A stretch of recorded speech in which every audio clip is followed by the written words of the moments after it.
চল দিদি অনেক দিন ধরেই দাদা অসুস্থ ছিলেন, বাড়ি ফিরলেন, আবার অসুস্থ হলেন। আপনি বলেছিলেন যে দামু আবার দেখানোর কথা ভাবা হচ্ছে। আমরাও দ্রুত অসুস্থতা কিন্তু দু রকমের।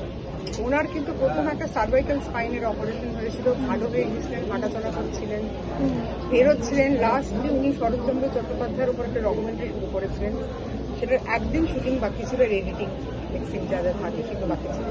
আদারওয়াইজ উনি ফিট অ্যান্ড ফাইন ছিলেন। আমি he was my friend, later husband. আমি বলবো যে he has lived his life, আর উনি যা চেয়েছিলেন তাই করেছেন। মানে হয়তো আরো 10 বছর বাঁচলে আরো কাজ করতেন, কিন্তু এই চলে যাওয়াটা কাম্য ছিল না। But he had a lung infection, suddenly pneumonia হয়েছিল। বারবার জিজ্ঞেস করেছিলেন যে আমার লাংটা ভালো হয়ে যাবে তো, ডাক্তাররা তো আশ্বাসও দিয়েছিলেন। কিন্তু ডেস্টিনি বলে, নিয়তি বলে তো একটা জিনিস থাকে, যার সামনে আমরা সবাই অসল, যে আমার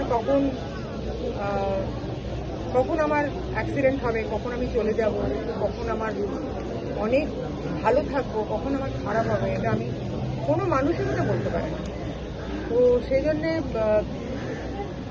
আমার যেটা বক্তব্য সেটা হচ্ছে যে উনি লাস্ট 3 দিন ধরে এই ভেন্টিলেশনে ছিলেন এবং কিডনি ফেলিয়ার হয়ে গেছিল, একটা কার্ডিয়াক অ্যারেস্ট ছিল। আজকে লাস্ট কার্ডিয়াক অ্যারেস্টটায় উনি নিজেকে আর ধরে রাখতে পারলেন না। But he was loved by everyone. Sorry, মানে সমস্ত নার্স, ডাক্তাররা, junior doctors in PG, everybody, সবাই ওনাকে প্রচণ্ড ভালোবেসেছেন এবং তারা চোখের জল ফেলেছে। এটা আশ্চর্য, একটা 4 দিন 5 দিন মানুষ থেকে কি করে তার জন্য এত ভালোবাসা তৈরি হয়, এটা একটা অভাবনীয়।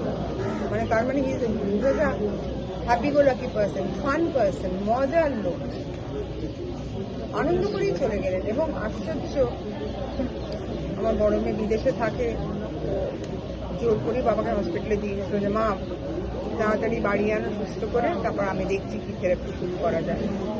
ছোট মেয়ে কাজ ছেড়ে ব্যাঙ্গালোর থেকে এখানে এসে জয়েন করলো যাতে বাবাকে একটু দেখতে পারে।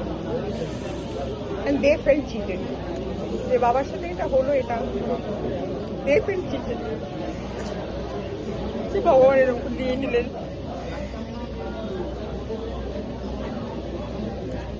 এটা আমাদের কাছে খুব দুঃখজনক। ইন্ডাস্ট্রির প্রথম থেকে উনি তো সকলকে ভালোবেসেছেন, কারোর সাথে কোনো দুর্ব্যবহার করেননি এবং প্রত্যেকটা মানুষ শুনে শক হয়ে যাচ্ছে। আমরা নিজেরাই শখে রয়েছে, আমরাও যে শখে নেই তা না। আমরা ভাবিনি যে এইভাবে টার্নিং পয়েন্টটা হবে। আমরা ভেবেছিলাম যে আস্তে আস্তে উনি ভালো হয়ে যাবে।